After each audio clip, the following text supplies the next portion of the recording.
those of us who went through experiences that made us mature fast, and you had to learn to rely on yourself because you couldn't rely on anyone else in your life. That is a very common situation where we become the hyper independent woman.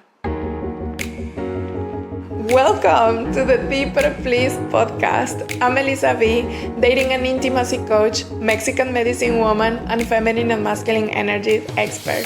I personally believe that we humans get to self-actualize through the path of opening our hearts. So this podcast has been designed for you to peel back the layers and discover who you get to be as an open-hearted human in this lifetime. I will be sharing with you heart-expanding and mind-bending tools and concepts for you to create deeper and more fulfilling conscious relationships with yourself and with the world around you.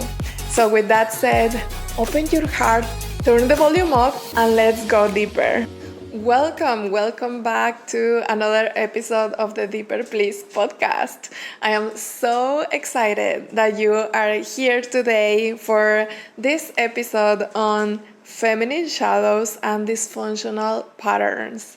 Oh my gosh, this part of my body of work I really cherish so deeply, because this part of the work is literally what has changed my life, what has allowed me to go from dating fuckboys, settling for crumbs in relationships, being a woman that held a lot of shame about the ways she showed up in relationships, to being a woman that I'm very proud of in relationships. This work has allowed me to be so aware of my dysfunctional patterns and transmute them and work through them to become a woman that holds big love and deep intimacy in relationships.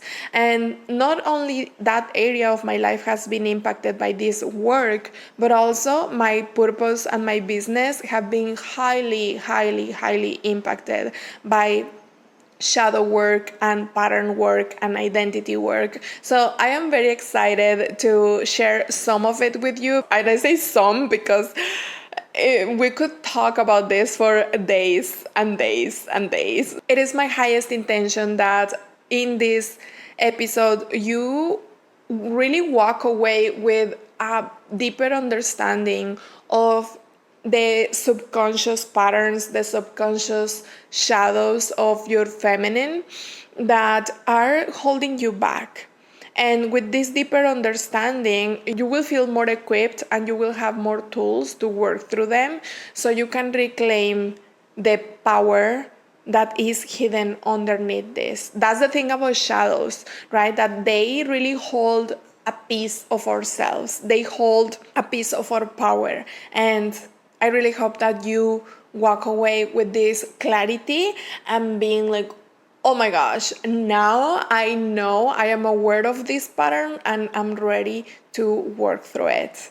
Okay, what we're gonna do in this episode, we're gonna dive into what shadow feminine is, and we are going to explore some shadow archetypes.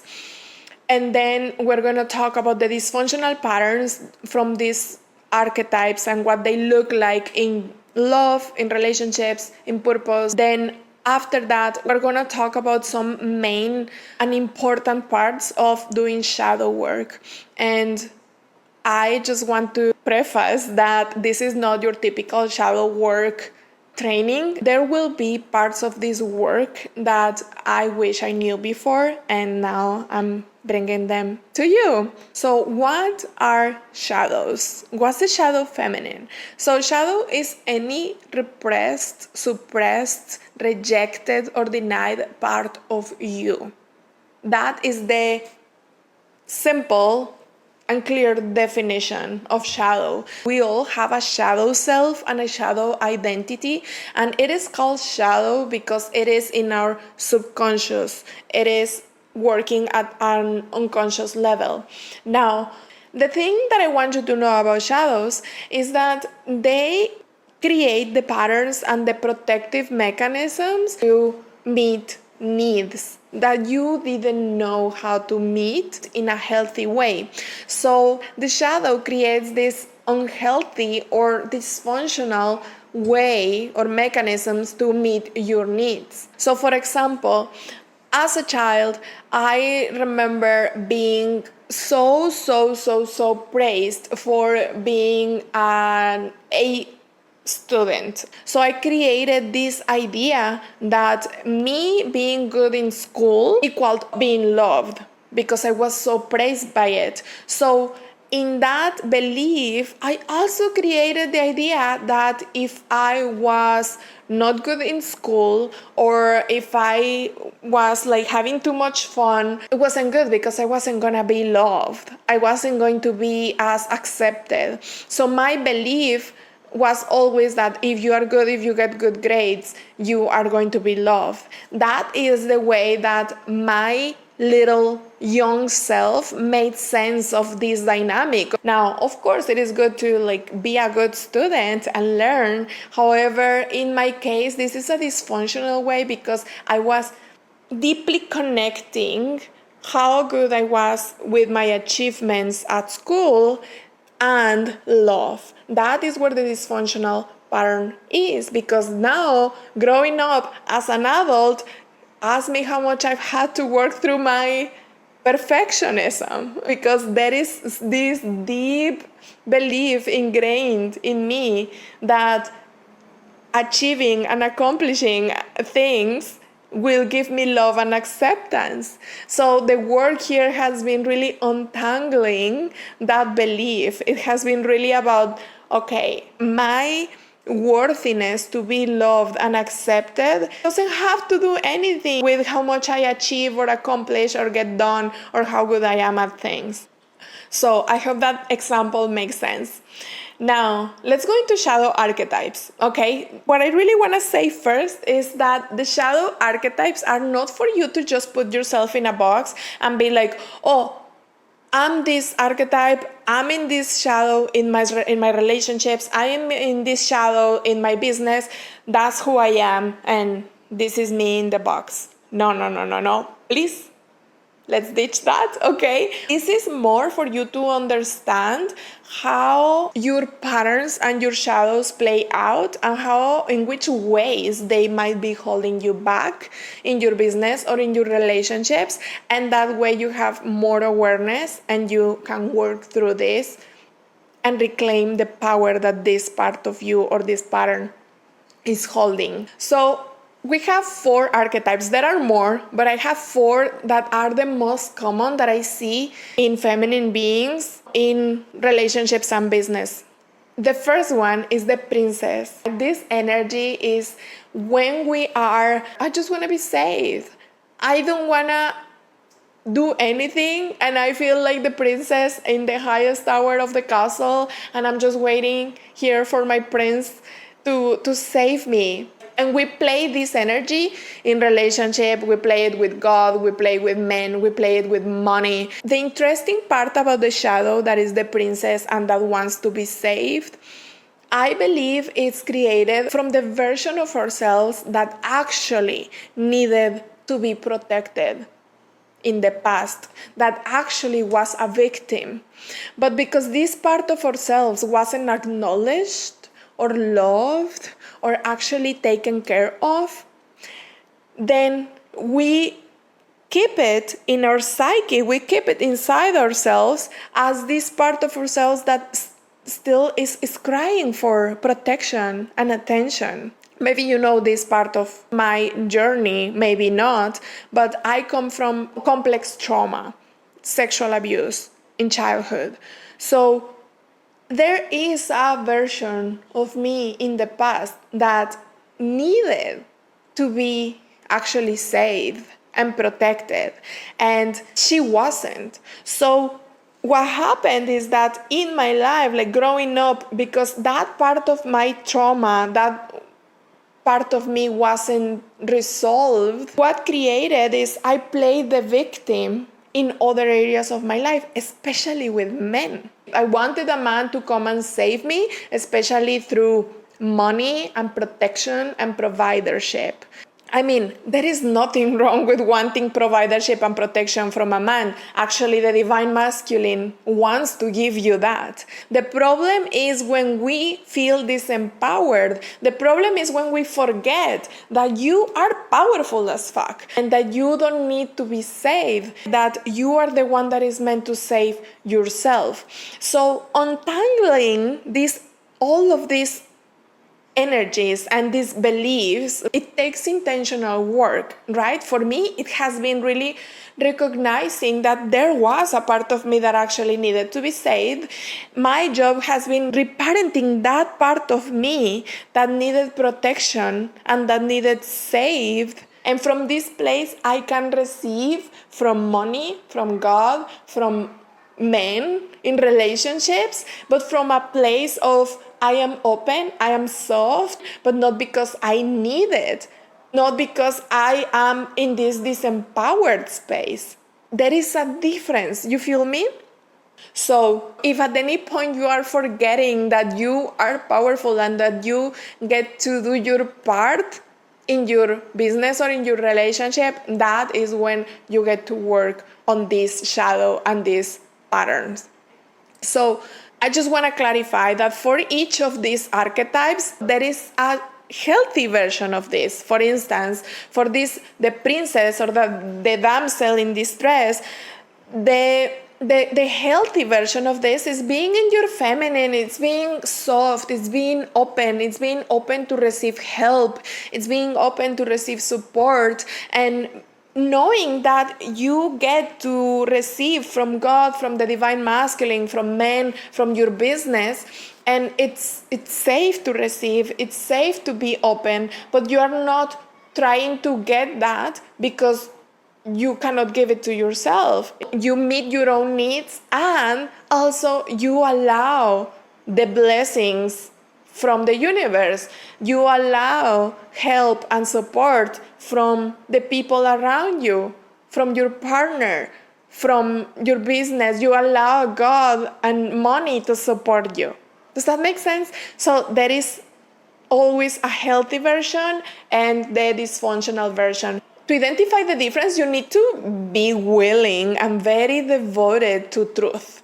This is something that I talk about so much inside of my programs. For example, Good Girl is a program where I teach the deep codes of submission with the divine masculine so we can open up to receive. And I really talk about being devoted to seeing the truth. The divine feminine is really in devotion to truth. That's what it really takes, because the dysfunctional pattern and the shadow will try to convince you that this is the way that you want to be. Will try to convince you that the dysfunctional way or the way you've always done things is the best way, because the ego doesn't like change. So this part of you will do everything to keep you in sameness. But as long as you are aware of this and understanding and willing to seeing the truth, you are gonna be so fine. But it really takes a lot of intentionality. That's the main thing. Okay, so the next shadow archetype is the Saviour.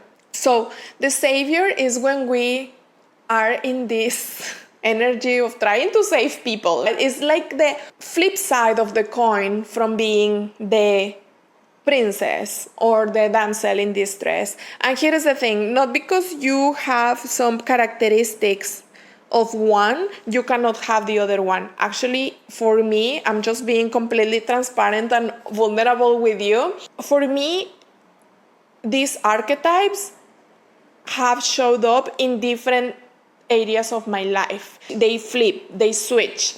What I mean by this is the disempowered feminine comes out in relationships with men. Then, for the longest time, with friends and family, I would be more in the Saviour mode. Now, why do we do this? Why do we feel in this? Do we go into this save me mode or I want to save you mode. At the end of the day, the ego is trying to, as I said, one, meet a need for love and validation and acceptance.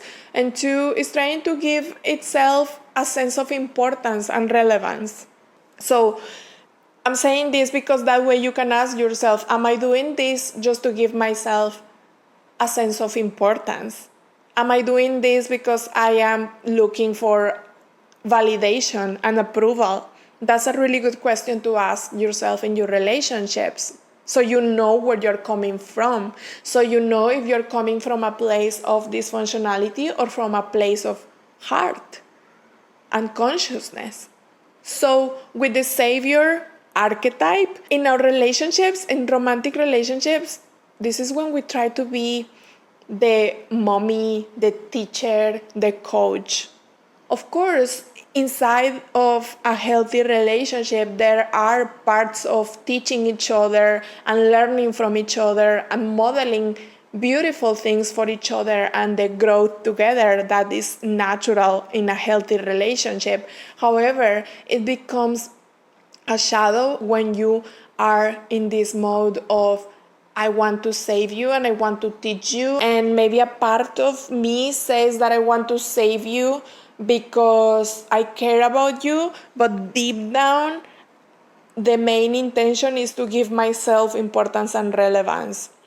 And these concepts, these questions, these thoughts, I get they can be very exposing. Doing shadow work is not for the faint of heart. That moment where we realize that we have been playing out these dysfunctional patterns can be a moment where we feel some shame or guilt, and a part of ourselves wants to hide the head in the sand. It's totally normal if you feel this like ickiness, if you feel a moment of shame. I want you to remind yourself that you didn't know better, that these versions of you didn't know better, and it's totally okay. Now that you know, and now that you have deeper awareness, the important thing is to ask yourself, now what will I do with this? How will I work through this? There is absolutely no gain in me going in a down spiral of shame. There is no gain in me blaming myself and feeling guilty for my dysfunctional patterns in my relationships. Nobody wins from you feeling shameful. So it is your responsibility to process that shame, to shake it out, use your somatic tools, use your journaling, do whatever it takes, but don't allow the shame keep you stuck. Because like my beautiful mentor and friend Victoria says, that shame is just another way for the ego to stay in sameness. The shame is like a blanket that the ego uses to hide and continue in dysfunctionality. It's like, oh, now I see this and I'm aware of this, so I feel so shameful, now I want to hide and I'm not going to take care of this, I'm not going to do anything about it. So it's like another protective mechanism or defensive mechanism to stay wherever you are. It's so interesting, right? This is a very sophisticated system that humans have, and we must be grateful for this because this is what keeps us alive. However, we have to recognize that this is a survival mechanism. If you are on a journey where you're ready to thrive in your relationships, you're ready for divine union and the most amazing love that you've ever lived, you're ready to live your divine purpose, you're ready to amplify and expand your business, we cannot be in these survival mechanisms. And that's what this work, shadow work and pattern work, is for. This is when this comes in. We can only go so far without really acknowledging the dysfunctional patterns and the ways that we have been surviving. Now, next archetype is the people pleaser. Oh my gosh, this is such a common archetype. especially in women. But don't get me wrong, I have a lot of experience talking with men. My life has given me a lot of experience. I'm just gonna leave it at that right now. You will know the whole story very soon in a future episode. But men also have a lot of people-pleasing patterns. We would think that it's usually women or feminine beings, but I dare to say that it's equal. So what it means is this is when we betray a part of ourselves in order to be liked. When we say yes, when we actually mean no. When we say no, when we actually mean yes. When we dishonor what we truly want in order to do something that we believe that is going to make someone happy. And our ego is gonna say that we care so much about that person and we don't want to make anyone angry or uncomfortable, and that's why we do it. We say we do it for them, but actually we do it for us. And that is the hardest part to recognize.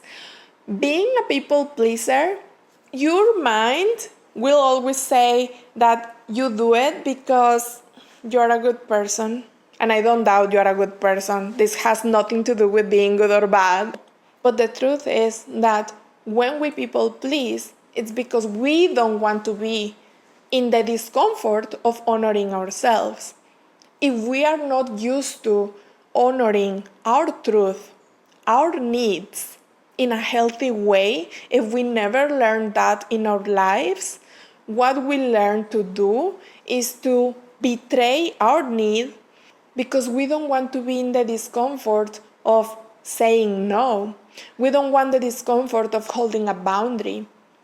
So what we do is in our relationships, we don't hold boundaries with our partners, with our family, with our friends.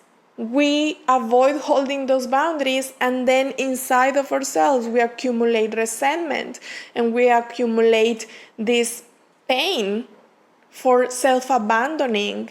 Resentment is the killer of any relationship, and people-pleasing is a perfect way to accumulate resentment. So if you are experiencing any level of people-pleasing in your relationships, a great question to ask yourself here would be, what part of me is not willing to go through the discomfort of holding a boundary? What part of me is scared of the discomfort of saying no? And that is where you get to hold this part of yourself. That is where you get to explore the needs that you are trying to meet. Every time you say yes to the discomfort of holding a boundary, every time you say yes to the discomfort of breaking out of a cycle that you've always done, is so worth it. That is the path to creating deeper connection and deeper relationships. If you want deep relationships in love, in dating, in business, everywhere, you must be able to honor your needs, to honor yourself, to stop self-abandoning. Doing that will create safety for you to connect deeper with people. And it will create safety for people around you to connect deeper with you. Now, some examples of people pleasing. Maybe your partner is asking you to help them with this document, with this bookkeeping at work, and you don't even have the time or the energy, but you say yes because you're scared of saying no, because you don't know how to hold that boundary, or you don't know how to reject gently and in your power. So you say yes, hoping that that is going to give you approval and recognition and validation. And then when you don't get the approval or the recognition, you accumulate that resentment. And every bit of resentment in your relationship is slowly killing the connection. It's creating more separation. We practice people pleasing in our relationships in business with our clients when our clients break our boundaries and we don't say anything. When they ask you to lower your price for them, when they ask you to do something special for them and you, in your body, you feel like a no, but you still say yes, then you start resenting your business. Then you start resenting yourself for not honoring your work and your value. Maybe you have been working already on this for a while, and it is so important to know that in some areas of our lives, these patterns are going to be stronger than in others, and that's okay. And you get to practice and continue to practice. And every time you honor yourself, you honor your boundary, you honor your no, you are building that confidence within yourself, knowing that you have your own back, and that level of safety within yourself is going to allow you to connect deeper in your relationships and create deeper intimacy, which is what we want. You're here to have amazing, incredible relationships. That's what I want for you, and I know that that's why you are here listening to this episode. Okay, the last archetype we're talking about today is the hyper-independent woman. Those of us who have learned to take care of ourselves too soon, too fast, too young. Those of us who went through experiences that made us mature fast, and you had to learn to rely on yourself because you couldn't rely on anyone else in your life. That is a very common situation where we become the hyper-independent woman. And what this means is being so self-reliable that you don't have any trust that you can rely or receive from anyone else. You don't trust that you can receive from God. You don't trust that you can receive from men. You don't trust that you can receive in relationships. You are so scared of receiving help or support. You don't even believe that that can happen because you have been in a long cycle where only you rely in you, and you have learned to build these walls on your heart. So when we are in this hyper independent energy, we forget that we have God on our sides. We forget that a divine masculine is there to support us, and we create this separation where the feminine, and then we create this separation with the masculine. I don't believe that men, money, or God are actually there to support me. Maybe I am really good at making money, I'm successful, but it's really hard for me to actually open up my heart to men. And I'm always protecting myself from being hurt. And I keep forgetting that God is with me. And I've learned to make money and be successful from a place of overworking, overdoing, and proving myself. So when we are in this energy, we can only get so far. It's so exhausting. There is a deep longing within ourselves when we're like, oh, I just want to relax at the end of the day. I want to have a man that holds me in his arms and that tells me that everything is okay. I just want to have someone that holds me and that says that they got my back. That deep longing, I see you, I hear you. This part of ourselves that is so hyper independent is exhausted. And I want you to understand that this version of you created a belief that you cannot trust anyone to give you or to provide for you because she's so scared of the disappointment. She's so in lack of trust with the divine masculine that she created that belief. But here's where your job is really to be willing to see a different way. Your job is to come back to the truth that you've never been alone, that God has always been with you, and that the divine masculine as a whole is there to support you in the form of men, in the form of love, in the form of money. But it is up to you to open up to receive it, to receive the support, the providership, and the protection. I want you to know that that deep desire of you that you have to surrender and to relax with the masculine, you totally get to have it no matter where you come from. And I'm telling you, take it from someone who had the deepest wounds with the masculine as a whole. Take it from someone who had been betrayed by the masculine at a very young age. And if I have been able to work through those issues, through those walls, I've been able to open my heart to the masculine and be at a place where I actually adore the masculine. I have such a beautiful relationship with the masculine as a whole, because the person that betrayed me as a child, the ex that rejected me, the men that have betrayed me in this physical realm don't define my relationship with the divine masculine as a whole.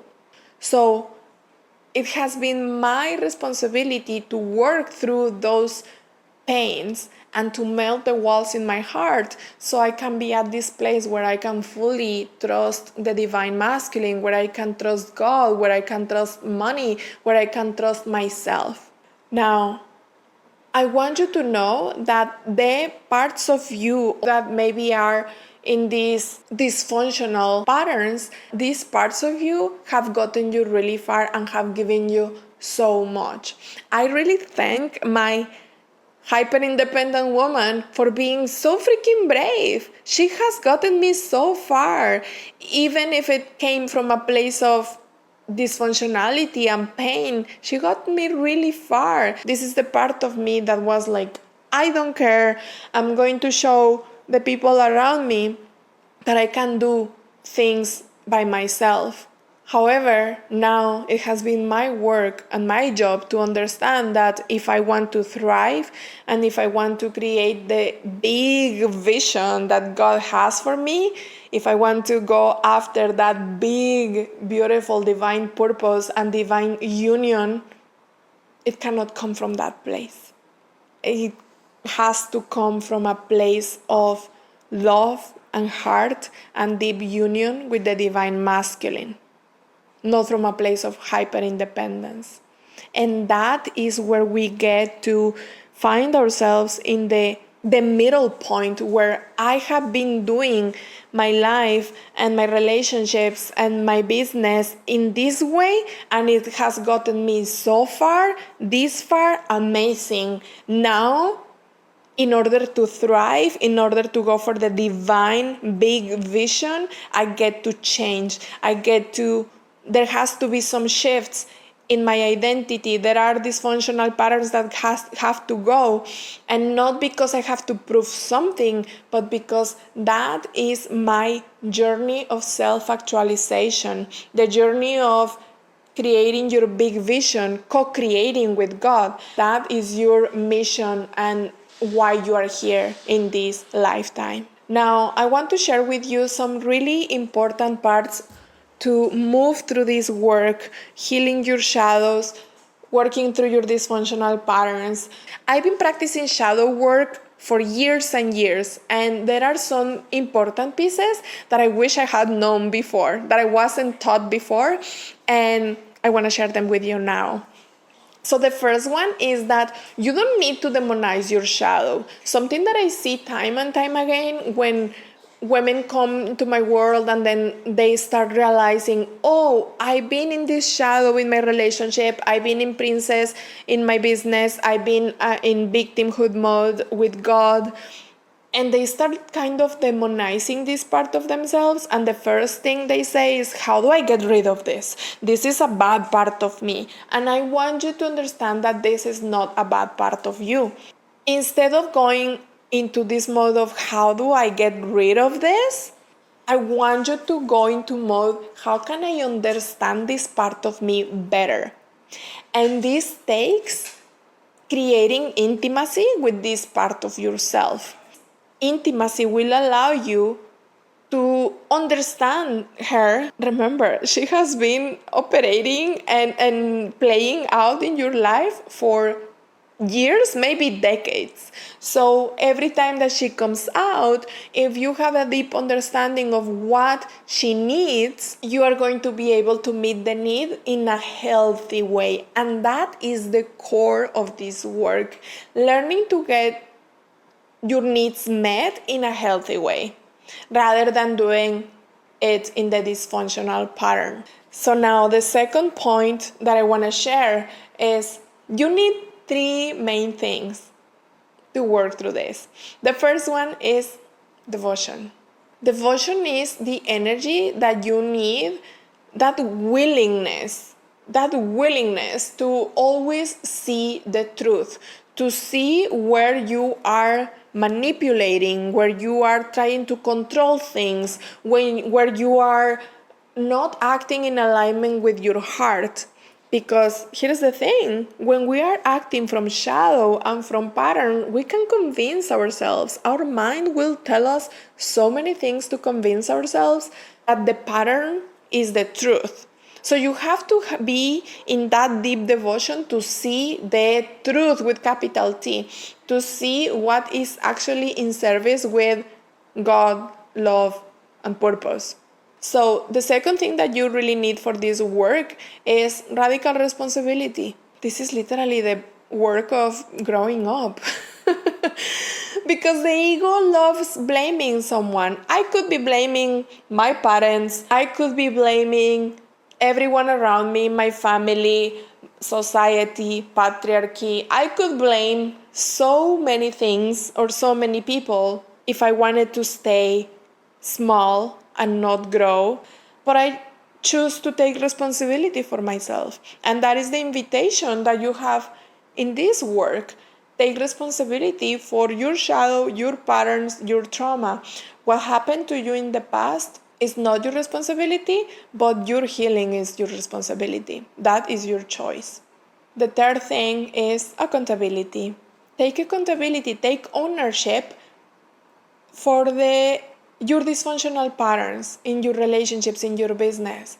As long as you are taking responsibility and accountability for your part and the ways that you show up, that is the main thing.